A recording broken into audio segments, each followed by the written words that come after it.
Next point देखेंगे हम लोग मेंडेलियन जेनेटिक्स पढ़ रहे थे। मेंडेलियन जेनेटिक्स में हमने पढ़ा था होमोजाइगस एंड हेटेरोजाइगस के बारे में।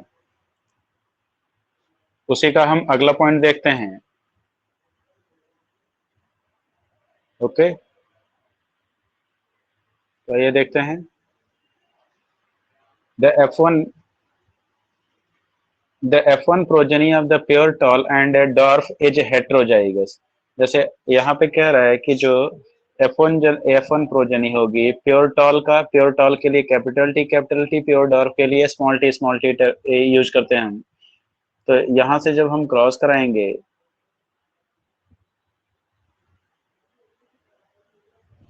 तो इस क्रॉस में हमको कैपिटल टी स्मॉल टी ये सभी प्रोजेनी मिलेंगी। तो दैट मीन्स F1 जनरेशन ये जो होगा इसमें सभी के सभी क्या होंगे, हेट्रोजाइगस टॉल होंगे। कैपिटल टी क्या होता है, हेट्रोजाइगस होता है, और कैपिटल टी या स्मॉल टी जो होता है ये होमोजाइगस कहलाता है। The cross between the capital T and small t is called the monohybrid cross। यहाँ एक हमने सिंगल कैरेक्टर का क्रॉस कराया है तो इसलिए हम इसको मोनोहाइब्रिड क्रॉस बोलते हैं। The heterozygous condition that is capital T is the phenotype is that of dominant allele। तो ये जो फिनोटाइप है ये डोमिनेंट एलील का फिनोटाइप है, यानी यहाँ पे कैपिटल टी प्रेजेंट है तो कैपिटल टी जब भी प्रेजेंट होगा तो उसके सामने ये डोमिनेंट कैरेक्टर है। टॉलनेस जो है डोमिनेंट है और डॉर्फनेस जो है ये रिसेसिव है। तो जब तक डोमिनेंट कैरेक्टर आपका प्रेजेंट रहेगा तब तक रिसेसिव अपना एक्सप्रेशन शो नहीं करता है।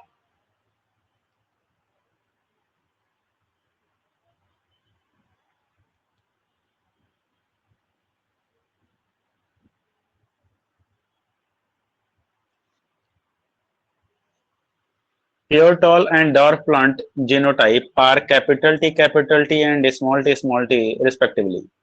As one allele is transmitted to a gamete, they form the gametes carrying the capital T or small t allele।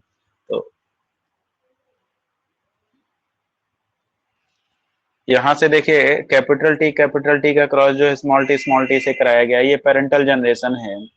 तो जब ये गैमीट बनाएंगे तो इसमें स्मॉल टी आएगा, इसमें कैपिटल टी आएगा। तो जब दोनों गैमीट इस तरह के फ्यूज करेंगे तो एक कैपिटल टी एक स्मॉल टी होगा, दैट इज हेटेरोजाइगस टॉल होगा। ये F1 जनरेशन होगी।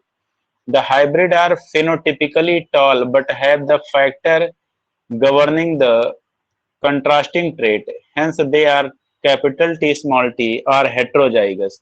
They produces the gametes of the kind capital T and small t। अब देखिएगा, अगर बोला जाए कि ये जब गैमीट प्रोड्यूस करेंगे तो कैपिटल टी स्मॉल टी है तो इसका जब गैमीट बनेगा तो एक कैपिटल टी होगा और दूसरा क्या होगा, स्मॉल टी होगा। यानी ये दो तरह के गैमीट प्रोड्यूस करेगा, यानी हेटेरोजाइगस गैमीट प्रोड्यूस करेगा।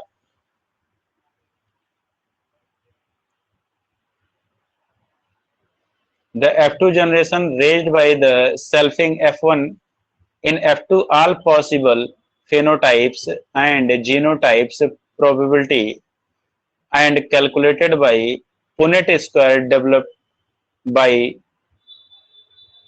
रीजनल्ड सी पुनेट। तो एक्चुअली जब हम फिर F1 जनरेशन का क्रॉस जो है F1 जनरेशन में सेल्फ क्रॉस करा देते हैं तो पुनेट स्क्वायर मेथड से जब कराते हैं तो यहाँ पे जितनी भी नंबर ऑफ पॉसिबिलिटी हैं वो सारे के सारे दिखाई देते हैं।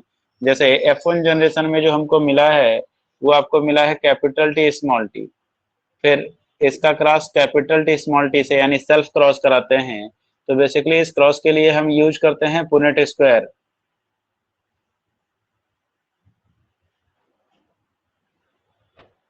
पुनेट स्क्वायर में देखिएगा क्या यूज करते हैं, इधर हो गया कैपिटल टी स्मॉल टी, इधर भी हो गया capital T sorry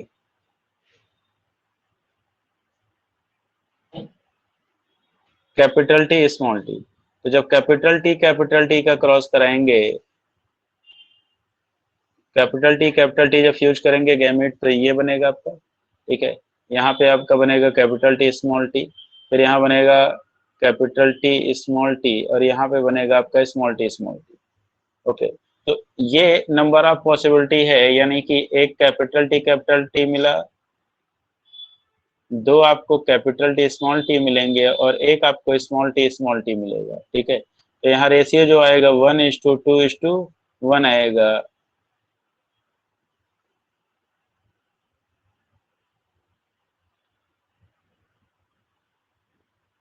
F1 phenotypic and genotypic ratio of all the sorry ratio of tall to dwarf जो होगा वो 1:0 होगा। टॉल जो होंगे वो सभी के सभी टॉल हो गए, हेट्रोजाइगस टॉल हो गए, ठीक है। डॉर्फ कोई था नहीं तो 1:0 हो गया।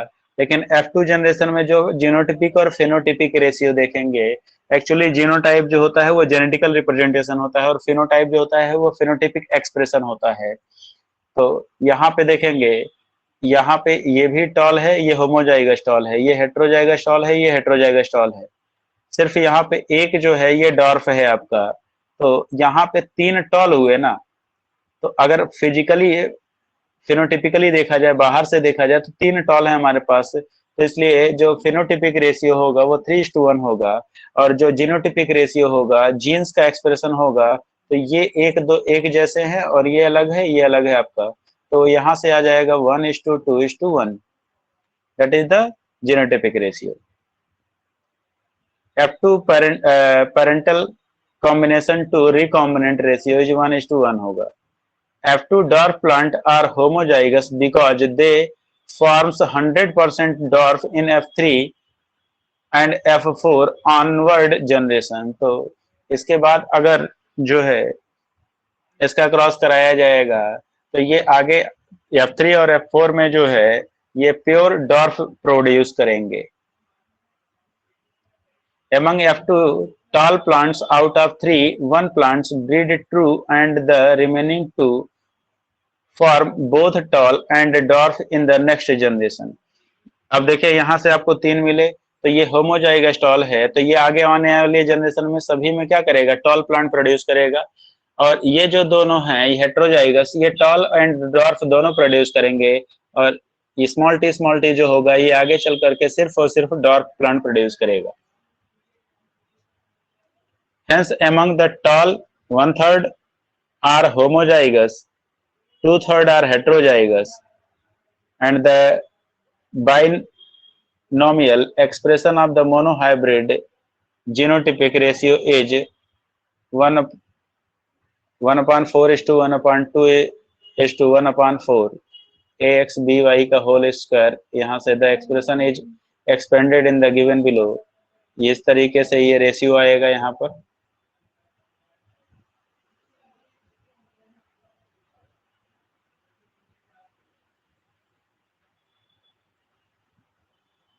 नेक्स्ट देखेंगे back cross and test cross क्या होता है।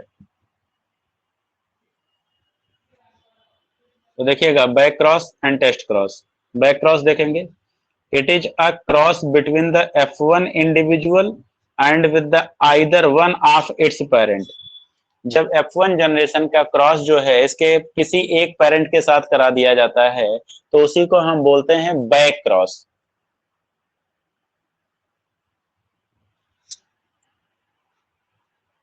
Back cross phenotypic ratio of tall and dwarf plant is 1:0 and the genotypic ratio of tall and dwarf is 1:1। जैसे आप देखिए कि F1 जनरेशन में आपको मिला था capital T small T. Parental generation आपके पास थी कैपिटल टी स्मॉल टी। आप इनमें से किसी का भी क्रॉस करा देते हैं, मान लेते हैं इसका क्रॉस कराते हैं कैपिटल टी स्मॉल टी। तो यहाँ पे आपको जो प्रोजेनी मिलेंगी वो क्या क्या पॉसिबिलिटी मिलेंगी इसको देख लेते हैं। यहाँ पे आपको मिलेगा capital T small T and capital T small T. तो यानी सभी के सभी टॉल मिलेंगे, 2 होमोजाइगस टॉल मिलेंगे, 2 हेट्रोजाइगस टॉल मिलेंगे, डॉर्फ कोई मिलेगा ही नहीं। यहाँ रेशियो हो जाएगा 1:0, ठीक है। लेकिन अगर F1 प्रोजेनी का क्रॉस जो है हम दूसरे पेरेंट के साथ करा देते हैं कैपिटल टी स्मॉल टी, तो यहाँ पे जो आपको मिलेगा कैपिटल टी स्मॉल टी तो यहाँ जो रेशियो आएगा वो 2 हेट्रोजाइगस टॉल हैं और 2 डॉर्फ हैं। तो 2:1 सॉरी 2:2 इक्वल टू बोल सकते हैं आप 1:1 आ जाएगा, ठीक है। तो यही बोला जा रहा है कि पहले पेरेंट से कराएंगे तो 1:0 और दूसरे से कराएंगे तो क्या होगा, डॉर्फ वाले से रेशियो जो आएगा वो 1:1 आएगा। यहाँ पे ये क्रॉसिंग दी गई है तो यहाँ से आप समझ सकते हैं।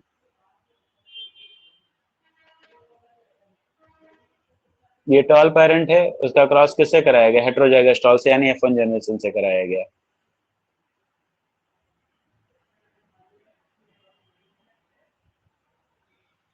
टेस्ट क्रॉस देखेंगे क्या होता है, what is test cross. Test cross, the cross made between the F1 with recessive parent or plant similar to its called the test cross। तो जब F1 प्रोजेनी का क्रॉस जो है इसके रिसेसिव पेरेंट से कराया जाता है, तो F1 प्रोजेनी हो गई कैपिटल टी स्मॉल टी, इसकी रिसेसिव पेरेंटल जनरेशन है स्मॉल टी। तो इसके बीच में जब क्रॉस कराएंगे तो अभी आपने पढ़ा कि यहाँ पे रेशियो क्या आएगा, 1:1 आएगा, यानी capital T small T, capital T small T, small T small T, small T small T, यानी दो हेटेरोजाइगस टॉल, दो होमोजाइगस रिसेसिव यानी डॉर्फ मिलेंगे। तो 2/2 दैट इज 1:1 ये रेशियो आपको मिलेगा टॉल इज टू डॉर्फ का। Monohybrid test cross ratio is 1:1. Test cross is conducted to find out the genotype of the known parent। तो टेस्ट क्रॉस हम क्यों कंडक्ट कराते हैं, हम अननोन पेरेंट का जीनोटाइप पता करना चाहते हैं।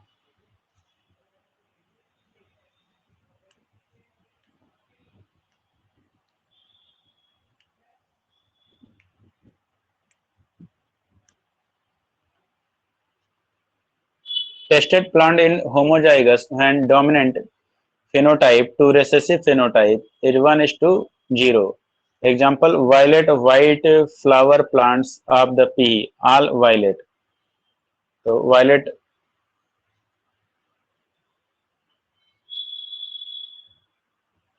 और व्हाइट फ्लावर का जब क्रॉस कराएंगे तो सभी के सभी क्या मिलेंगे, वायलेट मिलेंगे। Tested plant is heterozygous, tested plant जो होगा वो हेटेरोजाइगस है when its ratio is 1:1। Example violet white का जो क्रॉस होगा 50% वायलेट एंड 50% व्हाइट होंगे।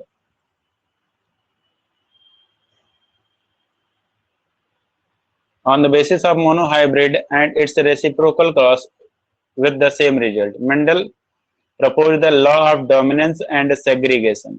तो इसके बेसिस पे मेंडल ने जो है दो लॉ प्रपोज किया, पहला था क्या, लॉ ऑफ डोमिनेंस, दूसरा था लॉ ऑफ सेग्रीगेशन। तो देखिएगा लॉ ऑफ डोमिनेंस क्या कहता है, characters are controlled bye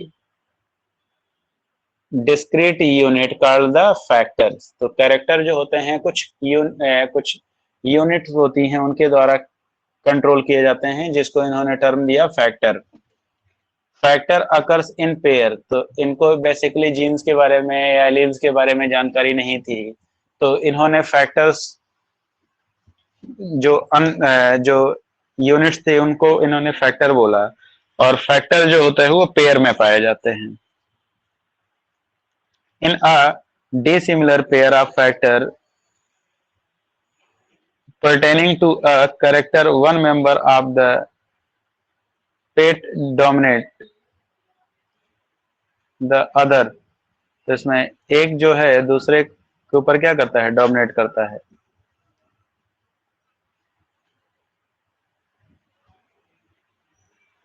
next है, the law of dominance is used to explain the expression of only one of the parental character in the monohybrid cross in F1 and its expression of both in F2। तो जो law of dominance होता है ये expression को explain करने के लिए use किया जाता है, पेरेंटल कैरेक्टर के एक्सप्रेशन को, किसी एक पेरेंटल कैरेक्टर के एक्सप्रेशन को एक्सप्लेन करने के लिए यूज किया जाता है, जिसमें मोनोहाइब्रिड क्रॉस जो होता है आपका F1 जनरेशन में एक्सप्लेन करता है, और इसका एक्सप्रेशन जो है वो F2 जनरेशन में भी दिखाई देता है। It also explain the proportion of 3:1 obtained at F2 generation. When dissimilar alleles of the same trait are present heterozygous, that is heterozygous, one allele has phenotypic expression and called the dominant. This is called the law of dominance. तो देखिए जैसे यहाँ पे जो character लिया गया था वो टॉलनेस के लिए लिया गया था, तो ये कैपिटल टी के क्रॉस स्मॉल टी से कराया। इसमें ये डोमिनेटिंग कैरेक्टर है कैपिटल टी, और स्मॉल टी जो है रिसेसिव कैरेक्टर है। जब इनके बीच में क्रॉस कराएंगे हम तो हमको मिलेगा capital T small T, capital T small T, capital T small T and capital T small T. Then अगर इनकी सेल्फिंग कराते हैं तो भी जो है लॉ ऑफ डोमिनेंस ही प्रेफर करेगा, capital T capital T, capital T small T, capital T small T, small T small T. तो यहाँ ये डोमिनेटिंग फैक्टर है। इसका एक्सप्रेशन जो है वो F2 जनरेशन में भी दिखाई देता है, जबकि स्मॉल टी जो है जब तक कैपिटल टी प्रेजेंट होगा यानी डोमिनेटिंग कैरेक्टर प्रेजेंट होगा तब तक वो अपना एक्सप्रेशन शो नहीं करेगा।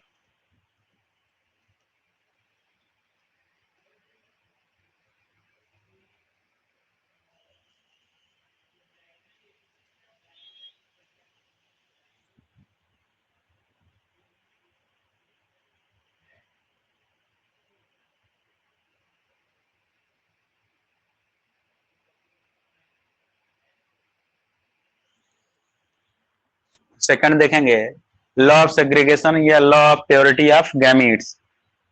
तो यहाँ पे देखिए जैसे यहाँ पे F1 जनरेशन में जो है ये हाइब्रिड प्रोड्यूस हुए थे, यानी टॉलनेस और डॉर्फनेस दोनों का जीन प्रेजेंट था, तो यहाँ से हाइब्रिड प्रोड्यूस हुए। ओवरऑल प्लांट जो था वो टॉल था, लेकिन जब हमने इनकी सेल्फिंग करा दी तो सेल्फिंग कराने के बाद हो जो है हमको सारे नंबर ऑफ पॉसिबिलिटी मिल गए, यानी डोमिनेंट जीन भी मिल गया, रिसेसिव भी मिल गया और हेट्रोजाइगस भी मिल गया। दैट मीन्स फिर से ये कैरेक्टर्स क्या हुए, अलग अलग हो गए। तो इसी को बोलते हैं law of purity of gamete. यहाँ पे क्या होता है, दो डिफरेंट कंट्रास्टिंग कैरेक्टर जो होते हैं वो आपस में कंट्रास्टिंग कैरेक्टर के जीन होते हैं, वो आपस में मिक्स नहीं होते हैं। तो ये law of purity of gamete कहलाता है। तो देखेंगे सेकंड लॉ है लॉ ऑफ सेग्रीगेशन या law of purity of gametes बोलते हैं। Mendel's law of segregation states that two alleles of a gene when present together in a heterozygous state do not fuse or blend in any way। तो इन्होंने कहा जब एक ही character के जो allele होते हैं, डिफरेंट एलील्स होते हैं, जब एक साथ प्रेजेंट होते हैं तो वो आपस में कभी भी मिक्स नहीं होते हैं, but remains distinct and segregate during the meiosis or in the formation of gamete। तो ये फिर से अलग हो जाते हैं जब वो सेग्रीगेट होते हैं, अलग होते हैं, या मियोसिस होता है, गैमेट का फॉर्मेशन होता है, तो उस दौरान ये कैरेक्टर्स क्या होते हैं, ये एलील्स अलग हो जाते हैं। So that each meiotic produce a gamete or gamete. तो each meiotic product or gametes will carry only one of them. तो जब मियोटिक डिवीजन होगा या गैमेट का फॉर्मेशन होगा तो उन दो कंट्रास्टिंग कैरेक्टर्स में से, एलील में से कोई एक ही गैमेट में ट्रांसफर होता है।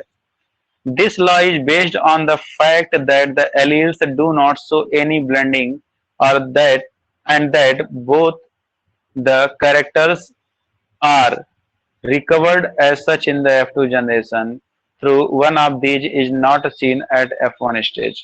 तो ये दोनों कैरेक्टर आपस में कभी भी मिक्स नहीं होते हैं, जैसा कि हम F2 जनरेशन में देख सकते हैं कि फिर से ये सेग्रीगेट हो जाते हैं, अलग अलग हो जाते हैं।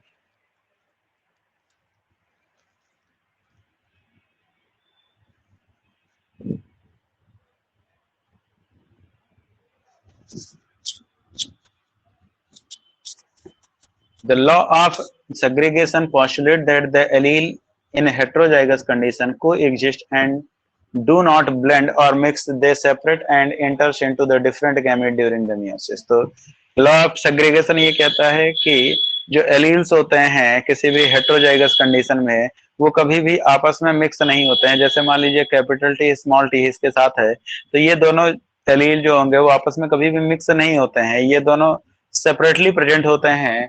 बशर्ते ये होता है कि डोमिनेंट कैरेक्टर जो है वो कैपिटल टी है, उसके साथ स्मॉल टी जब भी पाया जाएगा तो स्मॉल टी कभी भी अपना एक्सप्रेशन शो नहीं कर पाता है, और जब भी मियोसिस होगा तो ये दोनों सेपरेट हो जाएंगे। segregation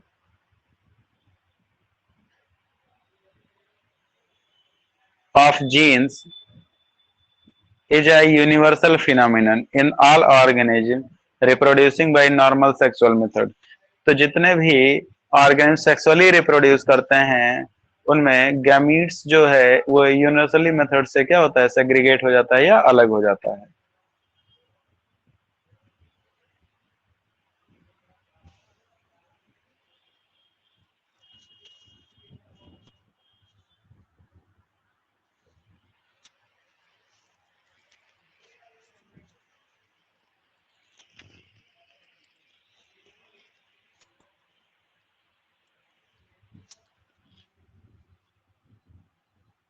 नेक्स्ट आपका deviation from Mendelian concept of dominance. पहला है इनकम्प्लीट डोमिनेंस। जैसे कई सारे कैरेक्टर जो हैं वो इनकम्प्लीट डोमिनेंस शो करते हैं, तो उनके बारे में हम देखेंगे।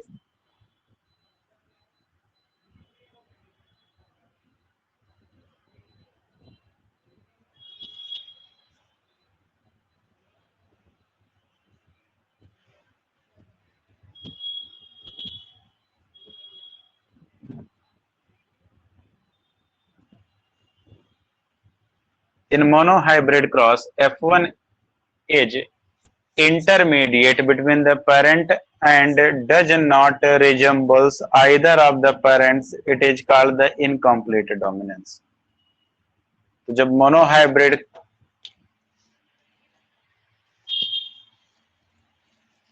क्रॉस में F1 जो होता है वो इंटरमीडिएट होता है पेरेंट्स के बीच में। F1 प्रोजेनी जो होता है वो इंटरमीडिएट स्टेज होता है पेरेंटल जनरेशन के बीच में। जैसे कैपिटल टी का क्रॉस स्मॉल टी से कराया तो कैपिटल टी स्मॉल टी बनता है, दैट इज इंटरमीडिएट, यानी half of the character of either parents उसके पास प्रेजेंट हैं। तो वो पूरी तरीके से किसी भी पेरेंट से रिजेम्बलेंस नहीं शो करता है। ये प्योर टॉल है, ये प्योर डॉर्फ है, तो इनके कॉम्बिनेशन से ये हाइब्रिड जो प्रोड्यूस होता है ये हेट्रोजाइगस होता है। हेट्रोजाइगस दैट मीन्स ये किसी भी पेरेंट के हूबहू सिमिलर नहीं होता है, तो ये इनकम्प्लीट डोमिनेंसी शो करता है।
नेक्स्ट पॉइंट देखेंगे, इन डॉग फ्लावर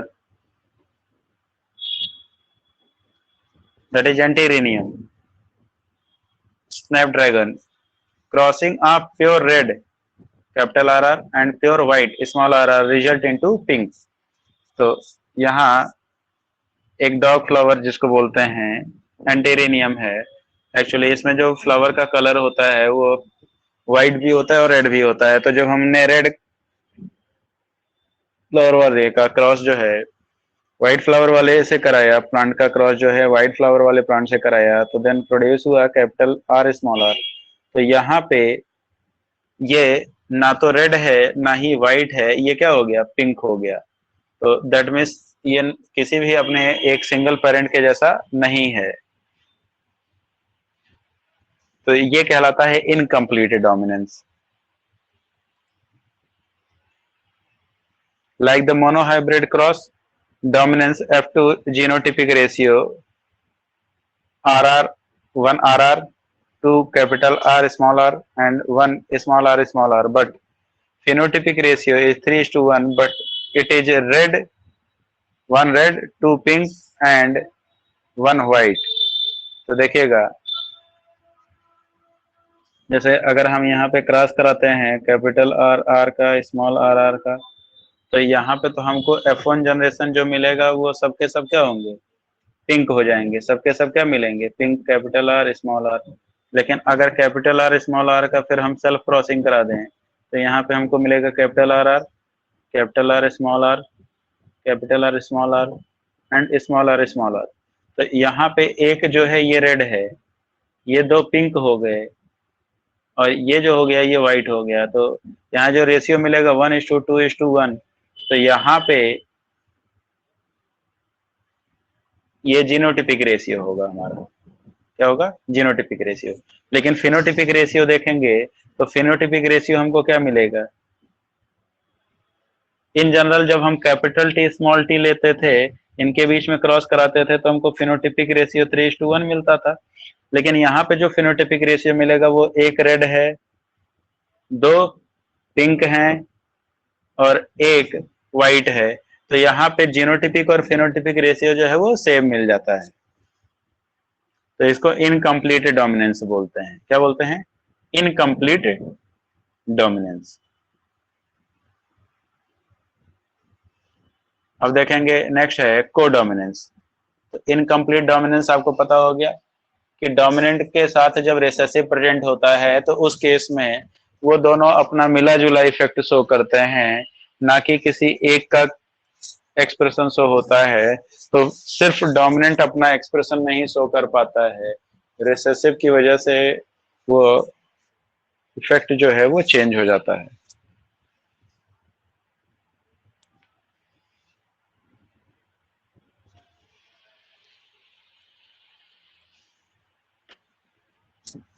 नेक्स्ट देखेंगे codominance. In monohybrid cross F1 generation resembles both parents, it is called the codominance। तो यहाँ पे जो F1 जनरेशन होता है वो दोनों पेरेंट के से रिजेम्बलेंस शो करता है, जबकि कोडोमिनेंस सॉरी इनकम्प्लीट डोमिनेंस में ऐसा नहीं था, वो किसी भी पेरेंट से अपना रिजेम्बलेंस नहीं शो करता है पूरी तरीके से। इसमें दोनों पेरेंट्स से रिजेम्बलेंस शो करता है। Good example are different type of the red blood cells that determine the ABO blood grouping in the human being and seed coat pattern and size in the lentil plant।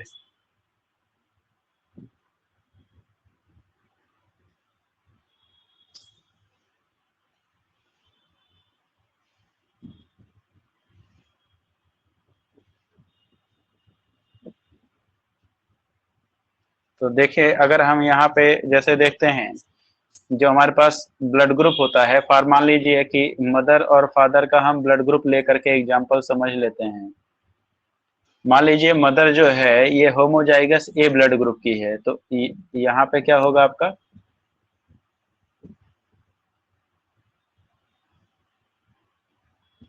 यहाँ पे ए होगा, और father जो है वो homozygous B blood group का है। तो इनकी प्रोजनी क्या होगी, इनकी प्रोजनी जो होगी वो ए बी ब्लड ग्रुप की होगी। किस ब्लड ग्रुप की होगी, ए बी। दैट मीन्स इनके पास दोनों के कैरेक्टर हैं, ए मदर का ब्लड ग्रुप था, बी फादर का, तो इनका ए बी हो गया।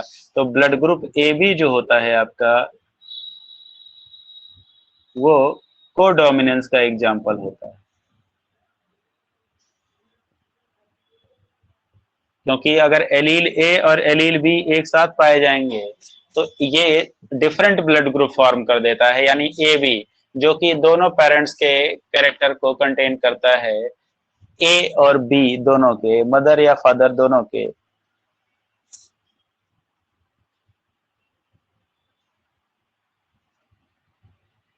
A cross between the pure breeding spotted, that is having few big irregular patches, lentils, and pure breeding dotted, that is having several small circular dots.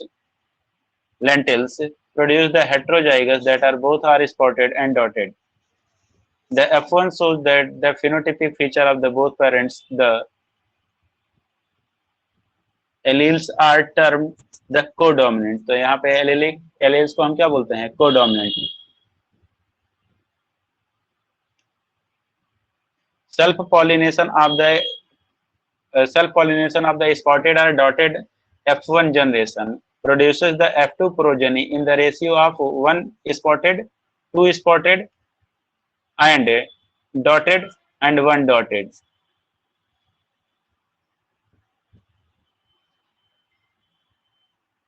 तो यहाँ से आप इस तरीके से क्रॉस करा लेंगे स्पॉटेड एंड डॉटेड, डॉटेड सिर्फ, एंड स्पॉटेड एंड डॉटेड किस तरीके से पेरेंट्स मिलेंगे। जैसे पेरेंट्स यहाँ पे हैं, ये स्पॉटेड हैं, ये डॉटेड हैं, ठीक है।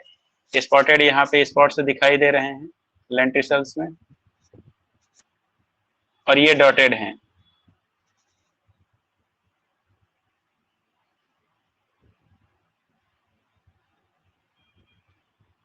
तो स्पॉटेड और डॉटेड का जब हम क्रॉस कराते हैं तो ये स्पॉटेड गैमेट प्रोड्यूस करेंगे, ये डॉटेड गैमेट प्रोड्यूस करेंगे। लेकिन जब इनका क्रॉस कराते हैं तो ये स्पॉटेड और डॉटेड दोनों होते हैं। स्पॉटेड एंड डॉटेड दोनों आपको मिलते हैं। तो ये F1 जनरेशन है, तो सभी के सभी आइडेंटिकल होंगे। तो स्पॉटेड डॉटेड का क्रॉस स्पॉटेड डॉटेड का सेल्फ क्रॉस जब हम कराते हैं तो इस तरह से प्रोड्यूस होता है। यानी ये स्पॉटेड होगा, ये स्पॉटेड डॉटेड होंगे, स्पॉटेड डॉटेड होंगे, ये डॉटेड होगा। तो इस तरीके से कुछ रेशियो मिलता है।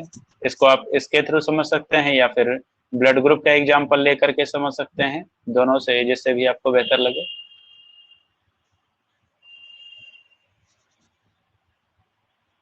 नेक्स्ट है प्लियोट्रॉफी। कुछ टर्मिनोलॉजी है, इनको देखिएगा। प्लियोट्रॉफी, occasionally a single gene produced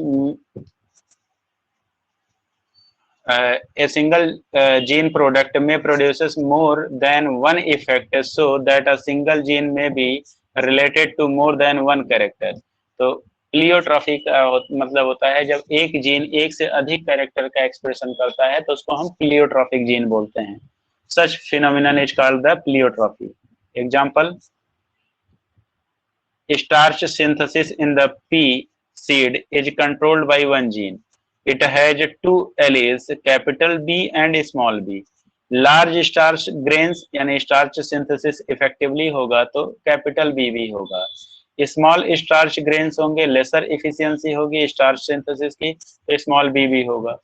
After maturation of the seed, capital B seed यानी homozygous dominant seed are round, and where small bb यानी homozygous recessive seeds are wrinkled.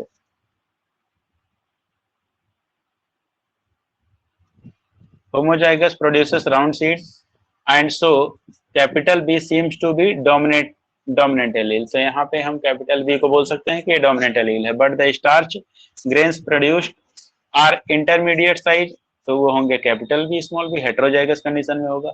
So the starch grain size is considered as the phenotype, then the form this angle, and alleles show the incomplete dominance. तो यहाँ भी incomplete dominance का example मिलेगा आपको।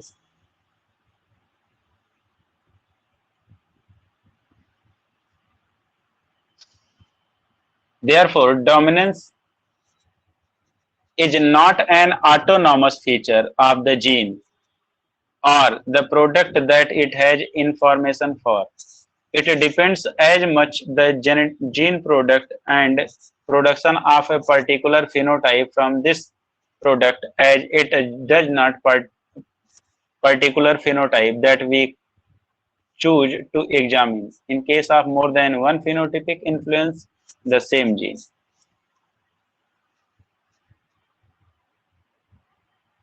तो यहाँ से हम बोल सकते हैं कि जो जीन्स होता है इसके पास कोई ऑटोनॉमस फीचर नहीं होता है।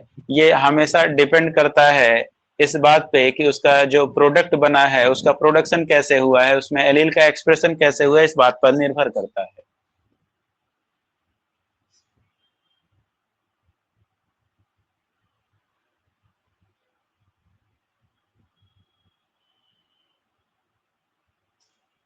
कॉन्सेप्ट ऑफ डोमिनेंस देखिएगा, every gene contains the information to express a particular trait. तो हर एक जीन के पास एक इंफॉर्मेशन होती है, एक पर्टिकुलर ट्रेट या लक्षण के लिए एक इंफॉर्मेशन होती है जिसको वो एक्सप्रेस करता है। In a diploid organism there are 2 copies of each gene. Diploid organism में हर एक जीन की 2 कॉपी होती है, that is as a pair of allele, जिसको हम एलील बोलते हैं। Paired form of a gene is known as allele. Now these two alleles need not always be identical. Example, heterozygote. One of them may be different due to some changes it has undergone which modify the information that particular allele contains. तो हो सकता हो कि अगर दोनों allele को एक साथ लें तो उसका एक्सप्रेशन कुछ और हो, लेकिन जब इनको अलग अलग कर देंगे तो हर एक एलील जो होगा यानी जीन जो होगा वो एक पर्टिकुलर ट्रेट या कैरेक्टर के लिए रिस्पॉन्सिबल होगा, तो वो अपना पर्टिकुलर एक्सप्रेशन शो करेगा। Dominance is due to the work of a gene और व्हाट ए जीन डज। तो डोमिनेंसी जो होती है वो जीन का वर्क होता है, जीन अपना एक्सप्रेशन कैसे शो करता है। Gene contains the information to express a trait through an enzyme. हर एक जीन का जो एक्सप्रेशन होता है वो एक एंजाइम्स के द्वारा ही शो किया जाता है। In heterozygous condition, each allele expressed to produce one specific enzyme. So, the two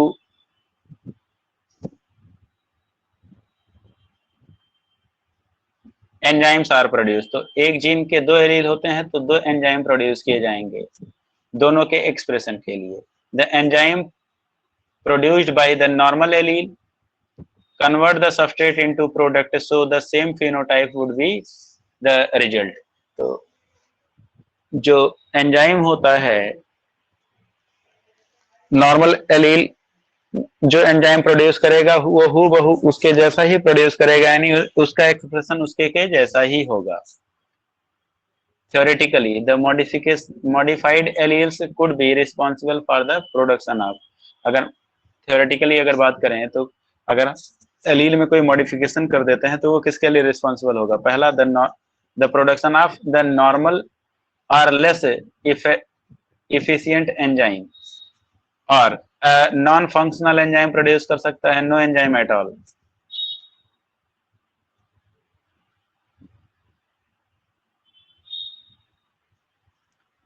The phenotype trait will only be dependent of the functioning of the unmodified allele. The unmodified, that is functioning allele, which represent the original phenotype, is the dominant allele, and the modified allele is generally the recessive allele.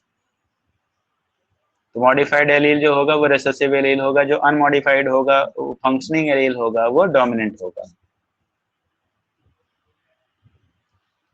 तो monohybrid में 2 law थे आपके पास, law of dominance and law of segregation. Next है आपका dihybrid cross और inheritance of 2 gene, पढ़ेंगे हम लोग अगली क्लास में।